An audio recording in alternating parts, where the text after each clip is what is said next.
Is a revised video of my reflection of DS106. The last video was 7 minutes long, so I'm going to try to make this quicker.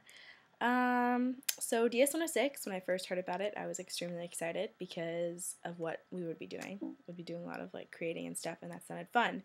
He did say that it was going to be a lot of work. Don't take it if you are busy. I underestimated that, and it was a ton of work, and I was also very busy. But I don't regret it at all because it was awesome, and I love the structure of the class and being able to take it online but still have the ability to communicate with him, Jim Groom, very easily, and also to communicate with other classmates via Twitter, email, all our blogs, all that stuff. That was awesome. I love the fact that it was a different kind of stressful. I never was stressing about failing or not doing things well. It was more about not stressing over getting stuff turned in on time or not being creative enough or being embarrassed, but it was so fun and satisfying and rewarding.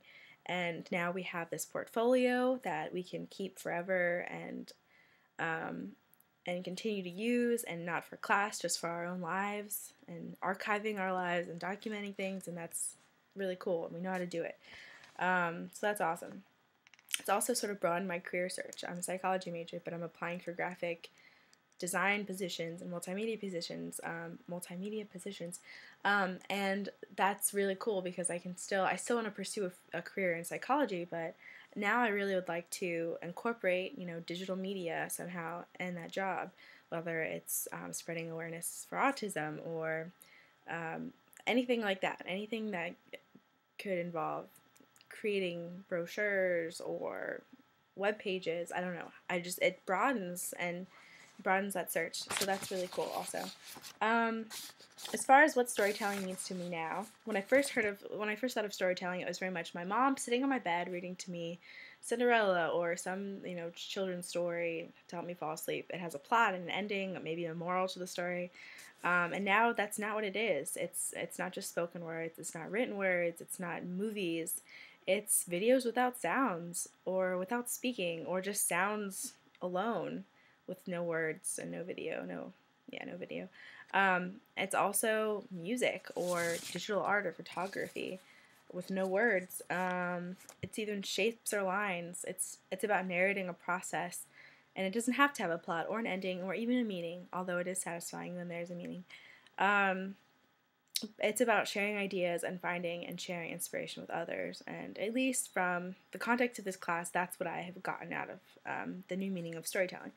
So what I would say I gained the most from this class is to better utilize the internet. I still have a lot to learn, obviously, but now I better understand Photoshop, Flickr, YouTube, SoundCloud, lots of new things, Twitter, and understanding that it's not actually that difficult. It's just about putting yourself out there and trying it, making yourself comment on other people's blogs, and sharing the process of how you come up with these things. And that's inspiring for others, and it's also inspiring for yourself. And I think that just putting yourself out there and kind of being forced to in this class has been the biggest thing I can take away from it. My favorite assignment was the visual assignment called the Newspaper Blackout Poetry. I love this assignment because poetry is very challenging for me, and I'm sure a lot of people can agree with this feeling. But this assignment, you have to take what you have and make something out of it. It's kind of like playing bananagrams or doing a puzzle. You have these words, and you have to take something out of it, even if it's like some subliminal underlying meaning from the newspaper article. Or you can just make anything you want out of it, and I loved that assignment. Mine ended up being share a chance to break the grips, and basically it was about breaking the grips or staking it to the man, and it just felt very empowering and satisfying, and that's why it was my favorite. It was more of the feeling that I got when I created it rather than the actual visual outcome of the assignment. And my favorite daily create was the second daily create ever created.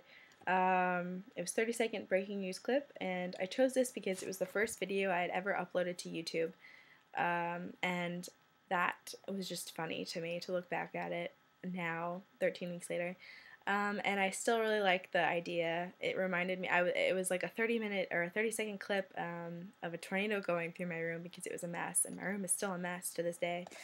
But it just reminds me of my mom always being like, it looks like a tornado went through your room, and I think that's still funny. Some people probably don't, but I do think it's funny. So I chose that one. There's some awkward pauses and the acting's terrible. But I still enjoyed it because it makes me laugh when I look at it because it was way back 13 weeks ago. To future students, I would say do the work and do your work on time. Don't procrastinate because the internet can be very fickle. Such as yesterday, I could not get online and I wanted to throw my computer out the window. Do the daily creates as soon as you can remember because when you forget it's too late. You gotta do 3 a week and there's only 7 days in a week. Comment and tweet a lot because if you don't, you will suffer. Don't stress out too much because Jim Groom is not a monster. It's actually the opposite, and he can answer a lot of your questions and be very helpful. But Google before you ask him because you don't want to do that. And as far as this class, I wouldn't change anything about this class. I loved this class, and that is all.